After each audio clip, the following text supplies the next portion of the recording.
कबीर कहते हैं कि भीतर तुम जितने जागते जाओगे उतनी ही ऊर्जा प्रवाहित होगी। वो ऊर्जा के प्रवाह का जो मार्ग है उसका नाम सुषुम्ना, उसको कबीर सुषुमन कहते।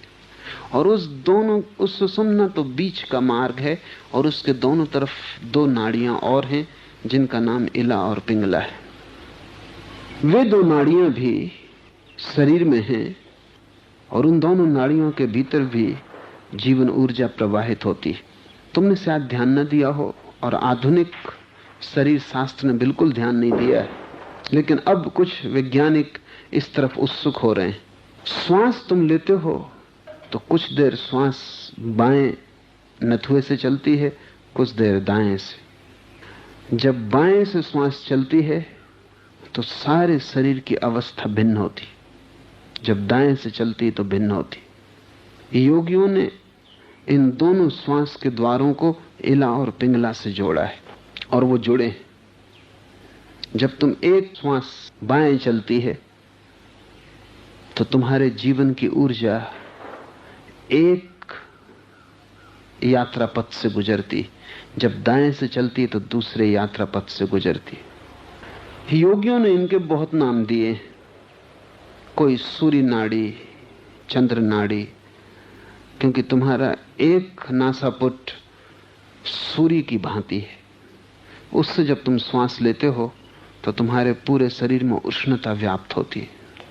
तुम्हारा दूसरा नासापुट चंद्र की भांति है, जब तुम उससे श्वास लेते हो तो सारे शरीर में शांति व्याप्त होती है। तुम्हारा दायां स्वर सूर्य का, तुम्हारा बायां चंद्र का। इसलिए कभी गौर करना, अगर सिर में दर्द हो तो तुम दाएं स्वर को बंद कर देना और बाएं स्वर से श्वास लेना। थोड़ी देर में तुम पाओगे दर्द खो गया, क्योंकि बायां स्वर चंद्र का है, शांतिदायी है। अगर तुम शिथिल हो, सुस्त मालूम पड़ते हो, थके मालूम पड़ते हो, बाएं स्वर को बंद कर देना, दाएं स्वर से ही श्वास लेना। थोड़ी ही देर में तुम पाओगे ऊर्जा प्रवाहित हो गई, शरीर उष्ण हो गया, सक्रियता आ गई। वो सूर्य का स्वर है। इस पर आधुनिक शरीर शास्त्र ने बहुत कम ध्यान दिया है, लेकिन नए कुछ वैज्ञानिक उत्सुक हुए हैं, इसमें कुछ रहस्य तो है ही।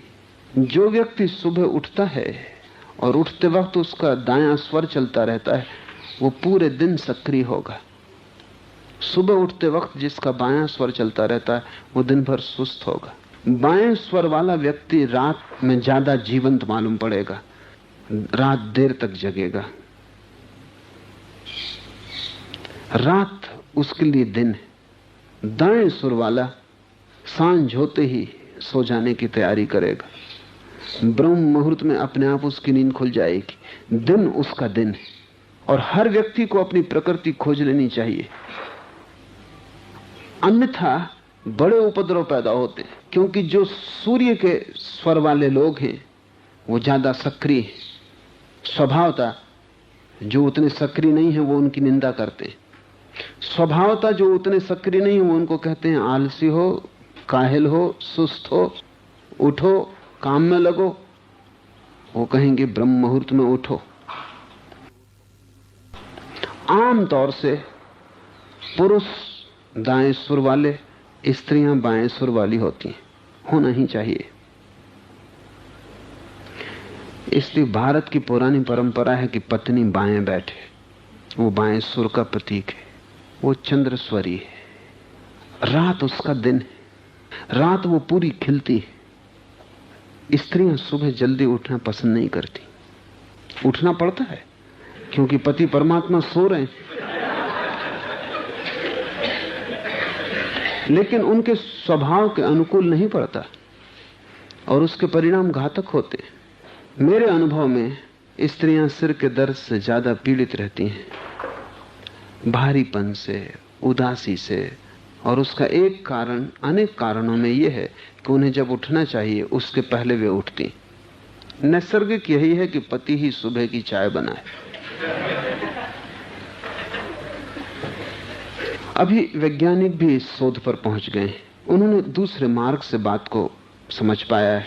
वो कहते हैं कि प्रत्येक व्यक्ति के 24 घंटे में 2 घंटे शरीर का तापमान नीचे गिर जाता है। वो जो 2 घंटे हैं वही खास नींद के घंटे हैं। उन 2 घंटों में जो सो लेगा वो दिन भर ताजा रहेगा, और उन 2 घंटों में जो जागेगा वो दिन भर परेशान रहेगा।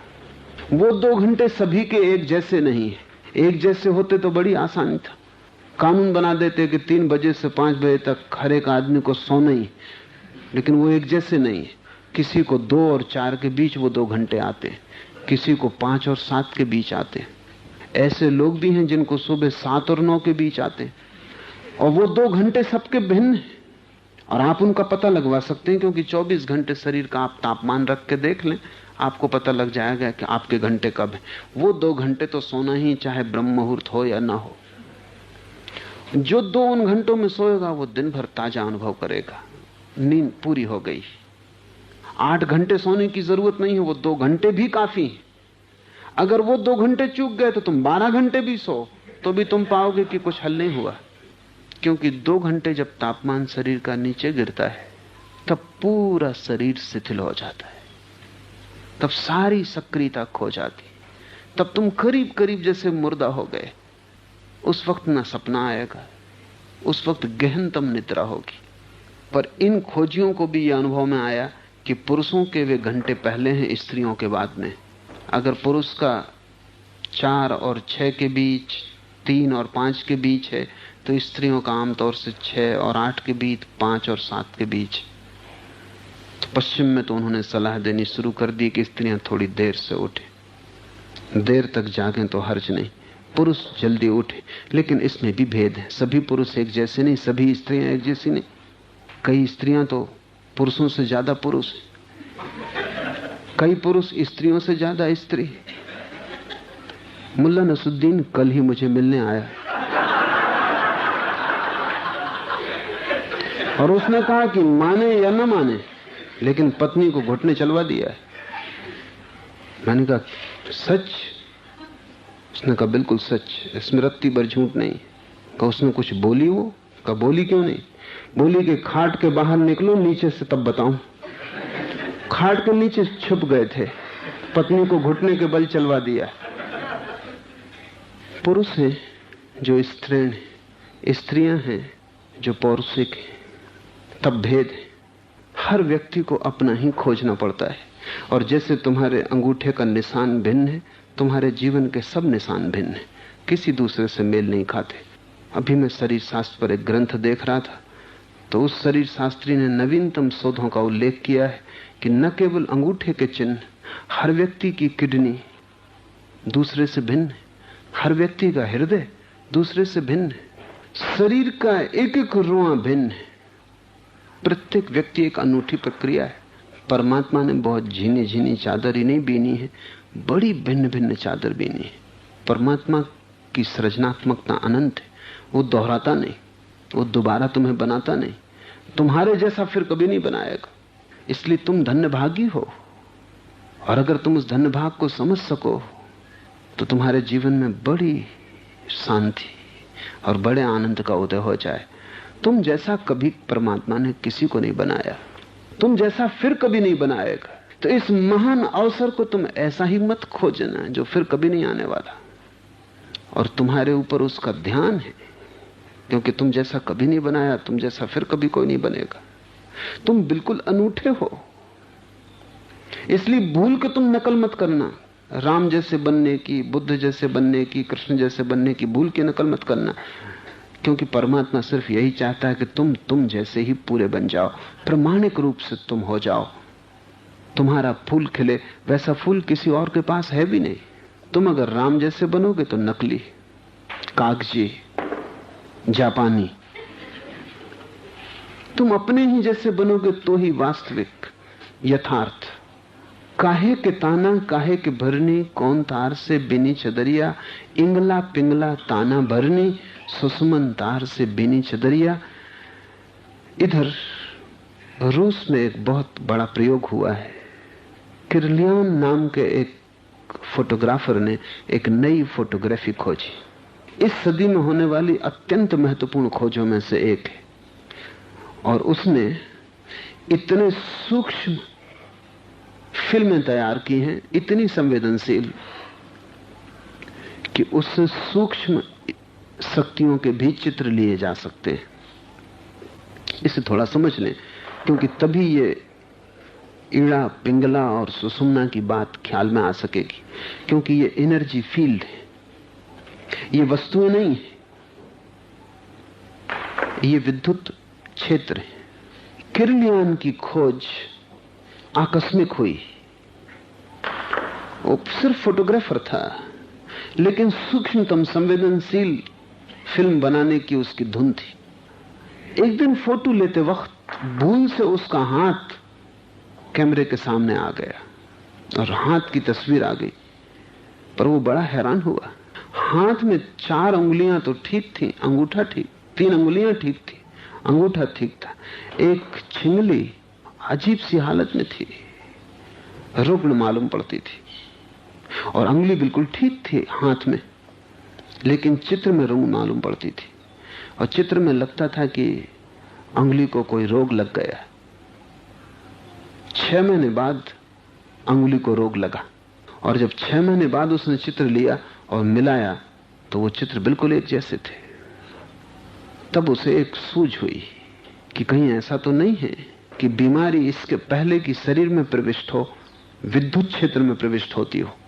क्योंकि 6 महीने पहले चित्र बीमारी का आ जाए और बीमारी 6 महीने बाद हो, तो उसने फिर दूसरे प्रयोग शुरू किए। एक द्वार खुल गया, उसने फूलों के कलियों के चित्र लिए और फूल के चित्र आ गए।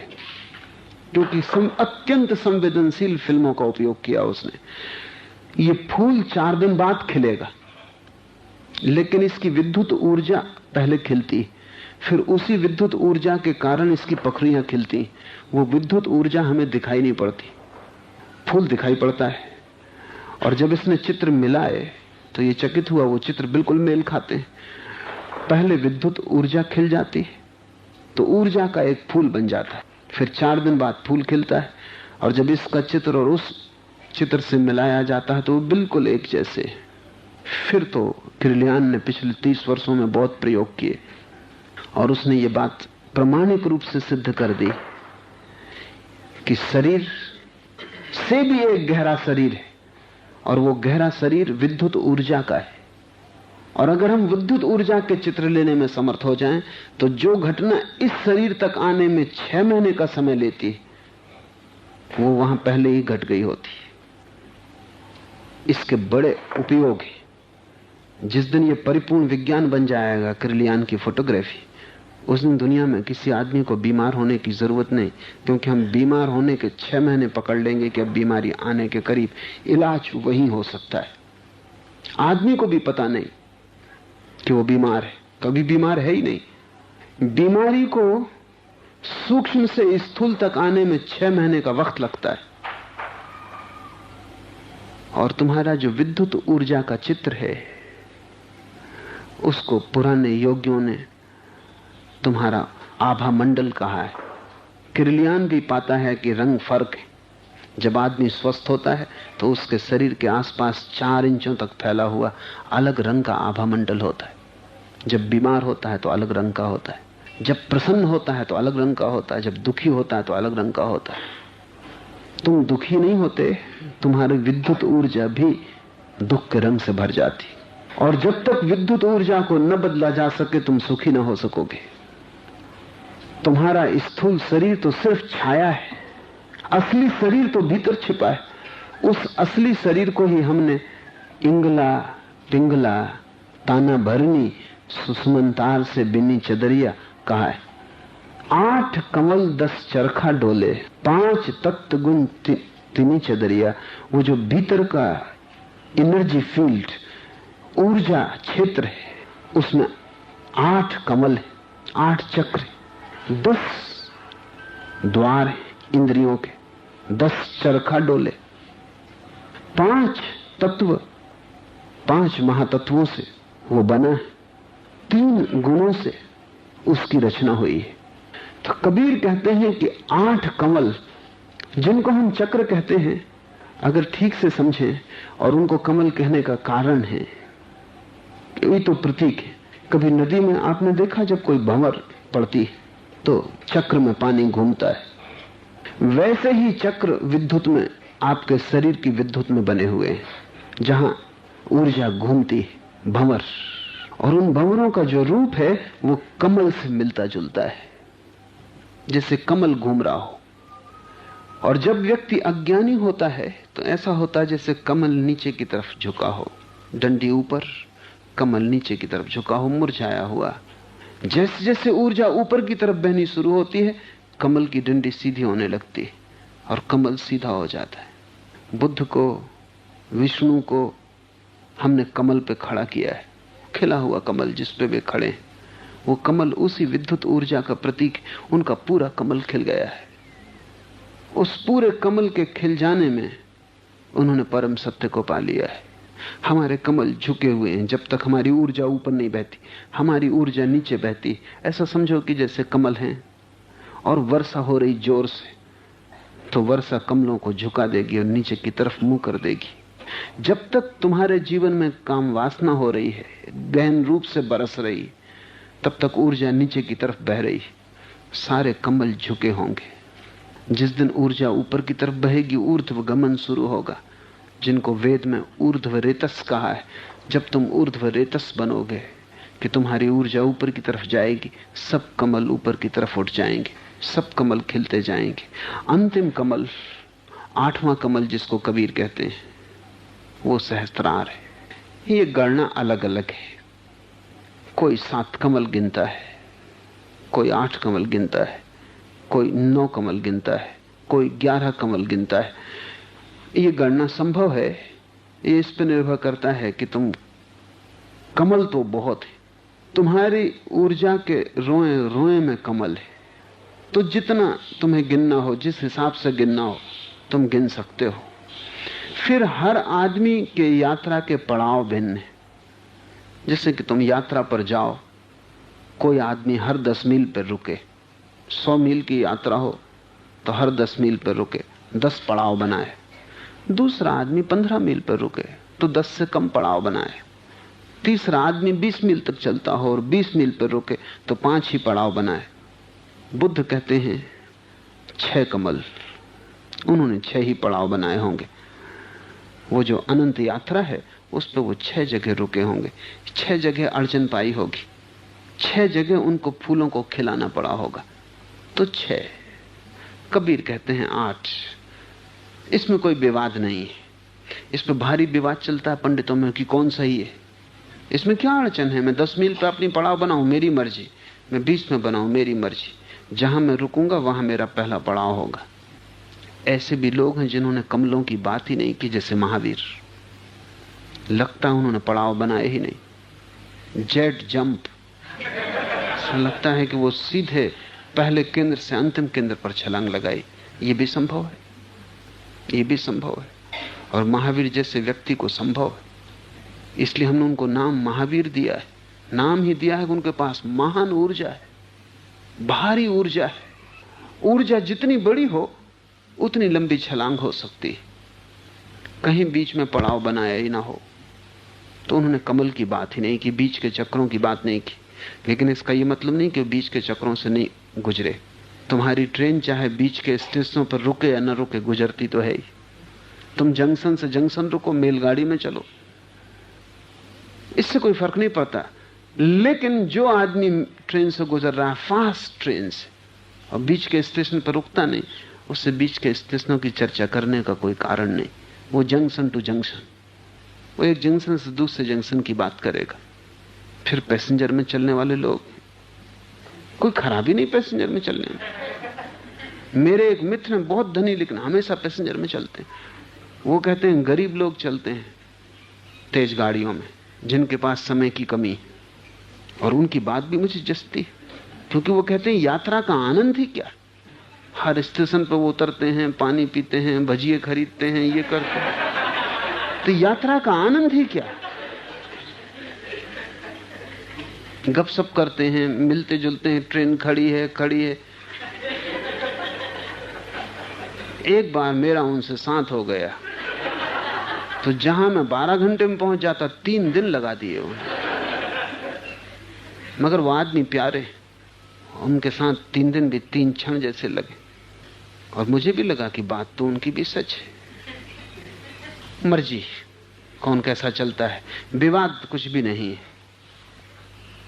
इसलिए मेरे लिए इसमें कुछ फर्क नहीं पड़ता कि कौन 9 कमल कहता है कि 10 कहता है कि 11 कहता है, इससे कोई फर्क नहीं पड़ता। कबीर 8 कहते हैं, बिल्कुल ठीक कहते हैं। 8 कमल 10 चरखा डोले, और 10 द्वार हैं इंद्रियों के। 10 इंद्रियां हैं, 5 कर्मेंद्रियां और 5 ज्ञानेंद्रियां। वो कहते हैं इन इंद्रियों का चरखा है। वो प्रतीक तो जुलाहे के हैं। 5 तत्व हैं, 3 गुण, रजस तमस सत्व। इन सब से मिलके वो भीतर की चादर बनी है। साईं को सियत मास 10 लागे, ठोक ठोक के बिनी चदरिया। परमात्मा को एक एक चादर बनाने में 10 महीने लग जाते। सोई चादर सुर नर मुनि ओढ़ी, ओढ़ी के मैली किनी चदरिया। दास कबीर जतन से ओढ़ी, ज्यों के त्यों धर दीनी चदरिया। परमात्मा को भी निर्माण करने में समय लगता, क्योंकि जो निर्माण किया जा रहा है वो इतना बहुमूल्य है। तुम अपने को कोई कीमत ही नहीं देते। परमात्मा पूरा अस्तित्व तुम पे 10 महीने खर्च करता तुम्हें बनाने में, लेकिन तुम अपना कोई मूल्य ही नहीं समझते। तुम ऐसे जीते हो जैसे निर्मूल्य हो। तुम 2 पैसे में अपने को बेचने को तैयार रहते हो। तुम्हें पता ही नहीं कि कितनी बड़ी संपदा तुम्हें दी गई है। तुम उसे ऐसे ही बर्बाद कर देते हो। तुम उसका कोई भी उपयोग नहीं कर पाते। कबीर यहां एक बड़ी महत्वपूर्ण बात कह रहे हैं, सूक्ष्म और गौर से समझें। कहते हैं सोई चादर सुर नर मुनि ओढ़ी। 3 प्रतीक उन्होंने चुने। सुर स्वर्ग में रहने वाले देवता, नर साधारण मनुष्य, और मुनि त्यागी जन।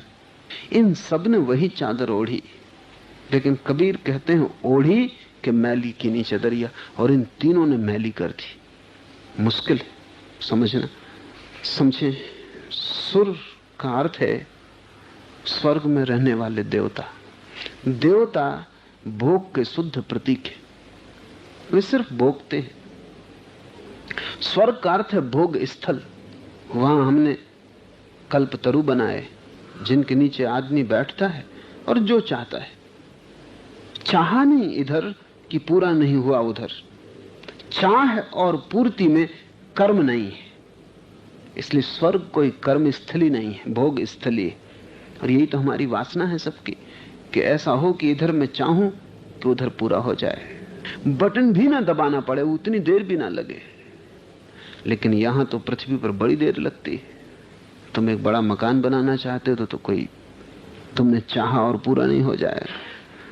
शायद पूरी जिंदगी तुम तड़फोगे, परेशान होगे, तब बन पाएगा। शायद जब तक बनेगा तब तक तुम रहने योग्य नहीं रह जाओगे। जब बन जाएगा तब तुम पाओगे जिंदगी तो गई। तुम धन कमाओगे बड़ी कामनाएं, बड़े सपनों से। जब धन हाथ आएगा तुम पाओगे जो भोग सकता था वो तो कभी का खो गया। समय सब नष्ट हो जाता है। इसलिए हमारी अंतिम कल्पना भोग की है, स्वर्ग। वहां वासना और पूर्ति में समय नहीं जाता। यहां तुमने चाहा, वहां पूरा हुआ। इधर तुमने मांग की, तत्क्षण पूरी हुई। यही तो अमीर होने का सुख है। गरीब और अमीर में फर्क क्या है? गरीब चाहे तो उसी वक्त पूरा नहीं हो सकता, अमीर चाहे तो उसी वक्त पूरा हो सकता है। जितना उसके पास धन हो उतनी उसकी वासना और पूर्ति में दूरी कम होती जाती है। इधर उसने कहा कि एक बड़ा महल चाहिए, एक बड़ा महल हो जाएगा। लेकिन कबीर कहते हैं देवता भी मैली कर देते हैं, भोग से चादर मैली हो जाती। क्योंकि भोगी का अर्थ है जो अपने वासनाओं में पूरी तरह तादात्म्य करके भटक गया। भूख लगी तो उसने समझा कि मैं भूख, वासना जगी तो उसने समझा कि मैं वासना हूं, क्रोध उठा तो उसने समझा कि मैं क्रोध हूं। भोगी का अर्थ है वासनाओं के साथ जिसने अपने को इतना जोड़ लिया कि कोई फासला ना रहा। स्वर्ग के देवता भी गिरेंगे वापस। स्वर्ग कोई अंतिम अवस्था नहीं। भारत ने एक अंतिम अवस्था खोजी, ये थोड़ा समझ लेने जैसा है, क्योंकि दुनिया में कहीं भी मोक्ष की धारणा नहीं है। नरक है, स्वर्ग है, पृथ्वी है, मोक्ष एकदम भारतीय धारणा है, शुद्ध भारतीय।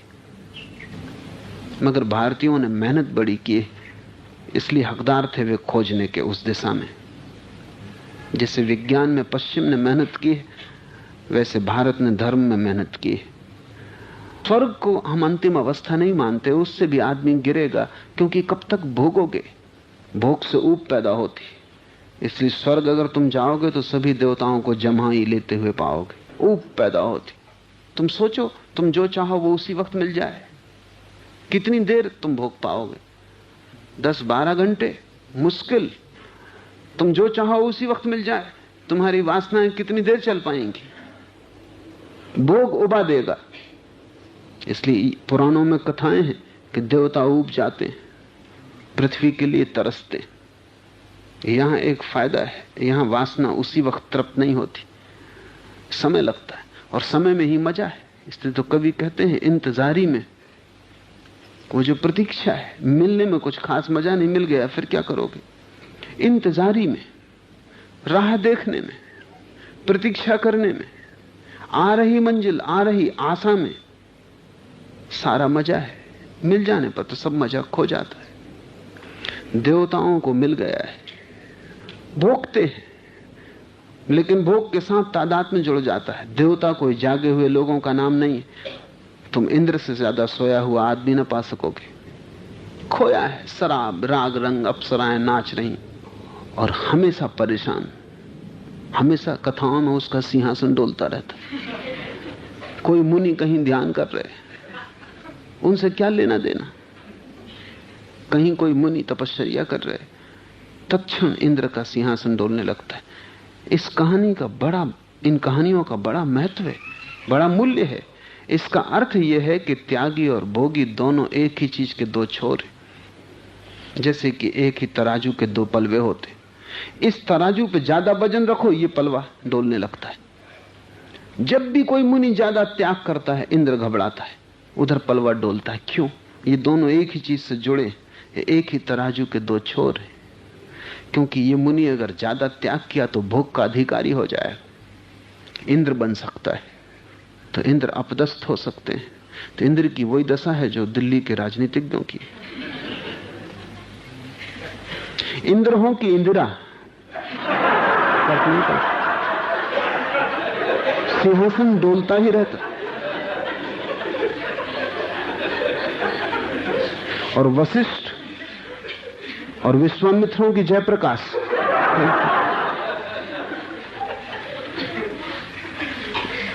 एक ही तराजू के दो पलवे, और इस तराजू पे वजन बढ़ा कि दूसरा तराजू ऊपर उठा और चकित हुआ कि क्या मामला है। इसलिए कथा बड़ी महत्वपूर्ण है। कोई कथा व्यर्थ तो होती नहीं। अगर हम उसके मनोविज्ञान में प्रवेश कर सकें तो बड़ी महत्वपूर्ण है। भोगी हमेशा त्यागी से डरा रहेगा, क्योंकि त्यागी कर क्या रहा है, त्याग कर क्यों रहा है? त्यागी इसलिए सारा शोरगुल मचा रहा है, तपश्चर्या कर रहा है कि भोग का अधिकारी हो जाए। तो भोगी और त्यागी में बहुत फर्क नहीं है। भोगी और त्यागी एक ही सिक्के के दो पहलू हैं। उनकी कामना एक ही है। एक को मिल गया है, दूसरा मिल जाए इसकी आशा में जी तोड़ के लगा हुआ है। इसलिए त्यागी भी सपने तो भोग के ही देखता है। उसने यहां सारी स्त्रियां छोड़ दी, अप्सराओं के सपने देख रहा है।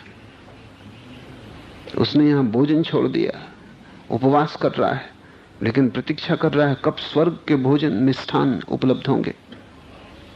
यहां उसने शरीर को गला डाला, सुखा डाला, वो स्वर्ण काया की प्रतीक्षा कर रहा है, देव काया की, देवताओं जैसा शरीर जो कभी मुरझाता नहीं, जो कभी बूढ़ा नहीं होता। स्वर्ग में उम्र बढ़ती नहीं, वहां लोग ठहरे ही रहते। कम से कम स्त्रियां कहते हैं 16 पे ठहरी रहती। कोई अप्सरा 16 से बड़ी की है ही नहीं। अब कितना समय बीत गया, अभी भी वो 16 ही की है, उम्र बढ़ती नहीं।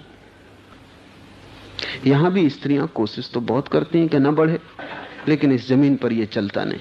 मुल्ला नसरुद्दीन ने मुझे एक दिन कहा, अकेले बूढ़ा होते होते अकेले अकेले बहुत बुरा लगता है। मैंने कहा अकेले? तुम्हारी पत्नी जो है? उसने कहा पत्नी 10 साल से उसकी उम्र बढ़ी ही नहीं, हम अकेले ही बूढ़े हो रहे हैं। हर पति अकेला बूढ़ा होता है, पत्नी तो ठहर चुकी होती बहुत पहले। स्वर्ग में उम्र बढ़ती नहीं, शरीर गलता नहीं, रोग की कोई खबर नहीं। स्वर्ग में कोई वैद्य है आपने सुना? एलोपैथ या आयुर्वेदिक या हकीम? कोई भी नहीं। यहां तो बुद्ध भी हो तो भी वैद्य की जरूरत पड़ती। स्वर्ग में कोई रोग नहीं, बीमारी नहीं, बुढ़ापा नहीं, बस भोग ही भोग है। सिर्फ स्वर्ग का रोग एक ही है कि वहां ऊब पैदा हो जाती। धनी आदमी ऊब जाता है, गरीब आदमी इतना उबा हुआ नहीं दिखाई पड़ेगा। धना आदमी बिल्कुल उबा हुआ दिखाई पड़ेगा। उसकी जिंदगी में अब कुछ बचा नहीं, क्योंकि इंतजार ही टूट गई। अब कुछ इंतजार करने को नहीं है, सब पा लिया। अब अचानक सब ठहर गया। गति थी, दौड़ थी, सब रुक गया। अब कहीं जाने को ना बचा। अब वो मुश्किल में पड़ गया है। फिर वो तड़फने लगता है वापस पृथ्वी पर उतर आने को। कबीर कहते हैं कि चाहे देवता ओढ़े, चाहे मनुष्य, चाहे मुनि, सभी उसको मैला कर देते। देवता भोग के कारण मैला कर देता है, मुनि त्याग के कारण मैला कर देते हैं। कबीर का यह वचन बड़ा क्रांतिकारी है, क्योंकि कबीर ये कह रहे हैं कि तुमने अगर त्याग भी किया और बेहोशी से किया तो वो भोग से भिन्न नहीं है। वो भोग के विपरीत भला हो, लेकिन भोग से भिन्न नहीं है, उसका स्वभाव एक ही है। और त्यागी और भोगी की नजर में बुनियादी फर्क नहीं पड़ता। भोगी धन के पीछे पागल है, त्यागी धन छोड़ने के पीछे पागल है, लेकिन दोनों की नजर धन पे लगी है। भोगी कहता है मेरे पास 10 करोड़ रुपए हैं, त्यागी कहता है मैंने 10 करोड़ त्याग दिए, लेकिन 10 करोड़ की गिनती दोनों करते हैं। भोगी कहता है सोना सब कुछ है, त्यागी कहता है सोना मिट्टी है, लेकिन दोनों सोने की चर्चा करते हैं। सोना अगर सच में ही मिट्टी है तो चर्चा भी क्या करनी, मिट्टी की कोई चर्चा क्यों नहीं करता? अगर सोना सच में ही मिट्टी है तो चर्चा क्या करनी? महाराष्ट्र में एक फकीर हुआ, उस फकीर का नाम था रांका।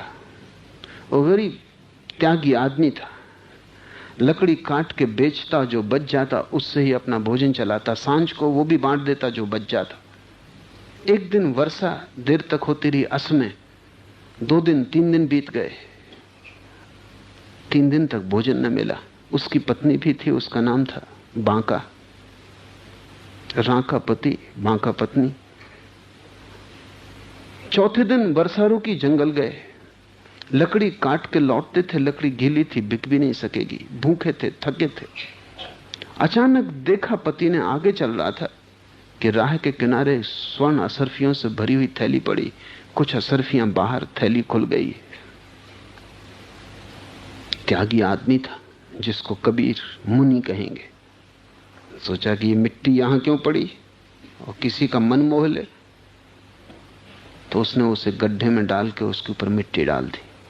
पत्नी तब तक पीछे से आ गई, उसने पूछा क्या कर रहे हैं?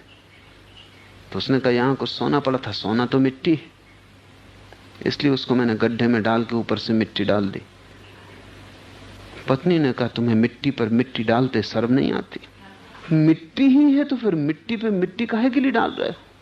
नहीं, जो कहता है सोना मिट्टी है उसको भी मिट्टी नहीं हुआ, नहीं तो कहने की कोई जरूरत ही नहीं। त्यागी भोगी दोनों एक ही जगह बंधे, दिशाएं विपरीत, नजर एक तरफ है। विरोध में है त्यागी उसी के जिसके पक्ष में भोगी है, लेकिन दोनों की बेहोशी समान है। तुम बाईं तरफ करवट लेके सो रहे, वो दाईं तरफ करवट लेके सो रहा, फर्क नींद में नहीं पड़ता। सो दोनों रहे, सपना दोनों देख रहे, पीठ किए एक दूसरे की तरफ दोनों सो रहे। नींद असली सवाल है, दोनों के मध्य में मनुष्य है। कबीर कहते हैं त्यागी भोगी दोनों नष्ट कर देते हैं चदरिया को, और बीच में जो मनुष्य है वो खिचड़ी जैसा है। सुबह त्यागी, दोपहर भोगी, शाम त्यागी, रात भोगी। वो 24 घंटे में कई दफे बदलता है। 24 घंटे भी देर की बात हो गई। उन्होंने अभी अमेरिका में एक छोटी सी घड़ी बनाई है, और घड़ी में डायल पर निक्सन की फोटो बनाई है, और हर सेकंड निक्सन की नजर बदलती। उस घड़ी में वो मजाक है लेकिन अच्छी चीज बनाई है। हर सेकंड पर आंख डोलती, पर वो सब आदमी की तस्वीर है। हर सेकंड पे तुम बदलते हो। भूख लगी तुम एकदम भोगी हो जाते हो, पेट भर गया तुम एकदम त्यागी हो जाते हो,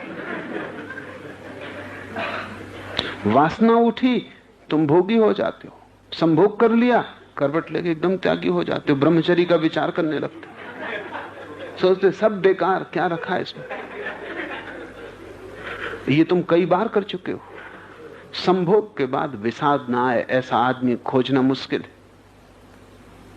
संभोग के बाद ऊर्जा का क्षय होता, तुम थके हारे और कुछ पाते नहीं, और कितना सोचते थे, कितना सपना बांधते थे, ये मिलेगा ये मिलेगा ये मिलेगा, कुछ मिलता नहीं, विषाद से भर जाते हो। संभोग के बाद हर आदमी ब्रह्मचर्य का विचार करता है, लेकिन कितनी देर, 24 घंटे में फिर ऊर्जा इकट्ठी होगी, भोजन से, हवा से, श्रम से, फिर भोजन ऊर्जा को बना देगा। 24 घंटे बाद फिर वासना जगेगी, फिर स्त्री का विचार उठेगा। तब तुम बिल्कुल भूल जाओगे कि 24 घंटे पहले ब्रह्मचर्य बड़ा महत्वपूर्ण मालूम पड़ा था, अब स्त्री महत्वपूर्ण मालूम पड़ेगी, और ये वर्तुल घूमता रहा है सदा से, और तुम अनेक बार दोनों काम कर चुके हो। संभोग के बाद तुम सोचने लगते हो त्याग, फिर भूख जगती, फिर तुम सोचने लगते हो भोग। दोनों के बीच में त्यागी और भोगी अतियां हैं। दोनों के मध्य में खड़ा हुआ मनुष्य, और मनुष्य बिल्कुल खिचड़ी, कंफ्यूजन है। दोनों का समय बटा हुआ है। तुम अगर अपना कैलेंडर रखो तो तुम बराबर लिख सकते हो, सुबह त्यागी, दोपहर भोगी, फिर त्यागी, फिर भोगी, फिर मंदिर चले गए, फिर दुकान आ गए, फिर दुकान पे बैठे मंदिर की सोचने लगे, फिर मंदिर में बैठे दुकान की सोचने लगे। तुम पाओगे कि तुम दोनों का मिश्रण हो। जब दोनों शुद्ध त्यागी और भोगी नष्ट कर देते हैं तो तुम तो दोहरा नष्ट कर दोगे। तुम त्याग और भोग दोनों की धारणाओं से चादर को नष्ट कर दोगे। त्यागी बाएं करवट सो रहा है, भोगी दाएं करवट सो रहा है, तुम करवटें बदल रहे हो, तुम चादर बिल्कुल ही नष्ट कर दोगे। वे कम से कम स्थिर हैं, अपनी अपनी दिशा में लगे, तुम घूम रहे हो। तुम्हारी उत्तेजित अवस्था इस सूक्ष्म चादर को बिल्कुल ही नष्ट कर देगी। इसलिए कबीर कहते हैं, सोई चादर सुरनर मुनि ओढ़ी, ओढ़ी के मैली कीनी चदरिया, दास कबीर जतन से ओढ़ी, ज्यों की त्यों धर देनी चदरिया। लेकिन दास कबीर ने बड़े संभाल के ओढ़ी, बड़ी सावचेतता से ओढ़ी, बड़े जतन से, होश से ओढ़ी, बड़े ध्यान से ओढ़ी, और ज्यों की त्यों धर देनी चदरिया। जैसी दी थी परमात्मा ने वैसी वापस कर दी। ये मोक्ष, ये मुक्त की अवस्था है। तुम जो मिला है उसे वैसा ही वापस कर दो, बिना विकृत किए। बच्चा पैदा होता है, साफ चादर लेके पैदा होता है, सब स्वच्छ निर्दोष। फिर विकृति आनी शुरू होती, इकट्ठी होनी शुरू होती। बूढ़ा मरता है खंडहर की भांति, सब बर्बाद, हाथ में कुछ भी उपलब्धि नहीं, जो पास था वो भी गंवा के। कबीर कहते हैं कि ज्ञानी भी मरता है, लेकिन ज्ञानी उसको बचाए रखता है जो मिला था, उस चादर को वैसा ही निर्दोष रखता है। कैसे रखोगे इस चादर को निर्दोष?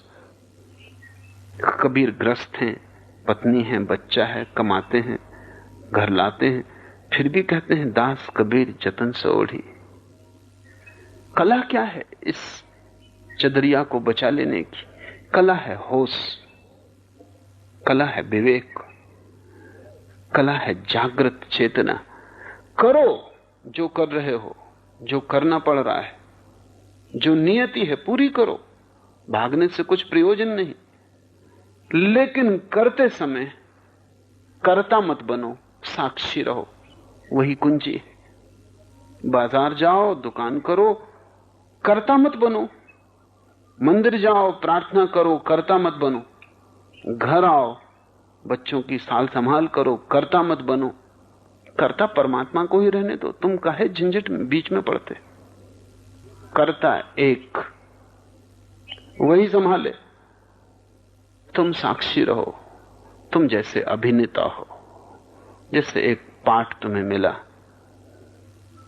एक रोल, ड्रामा का एक हिस्सा है, वो तुम्हें पूरा कर देना है। जैसे तुम राम बने रामलीला में, तो जरूर तुम्हें रोना है।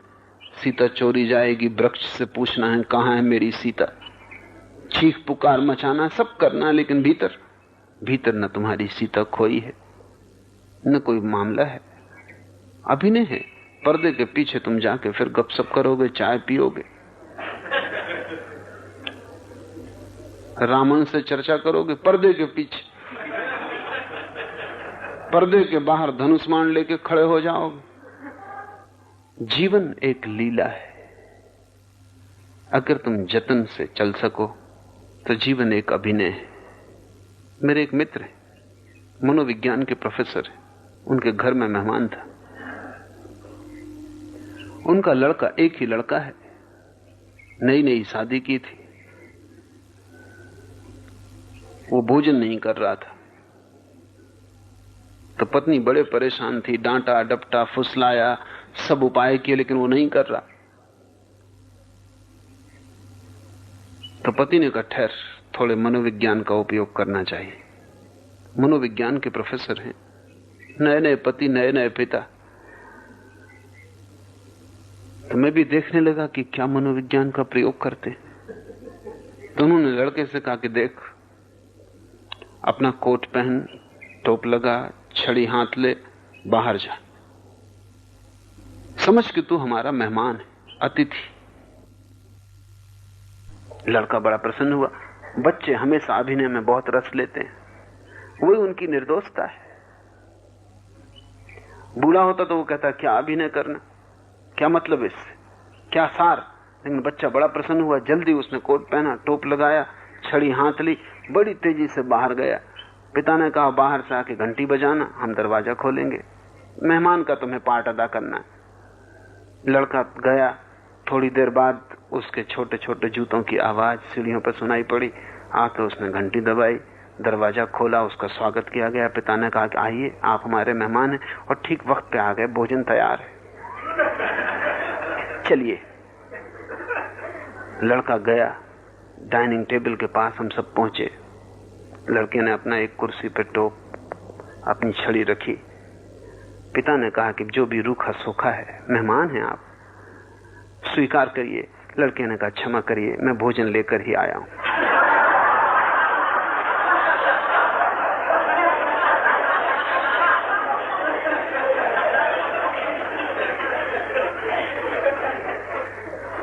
जब अभिनय ही था तो पूरा ही उसने किया। जीवन एक अभिनय है, उससे ज्यादा उसे समझा कि भटके। मंच बड़ी है माना, बहुत पात्र है माना, लेकिन जीवन अभिनय है। और तुम कर्ता मत बनना। उतना अगर जतन रख लिया तो तुम भी कह सकोगे दास कबीर जतन से ओढ़ी, ज्यों की त्यों धर देनी चदरिया। आज इतना है।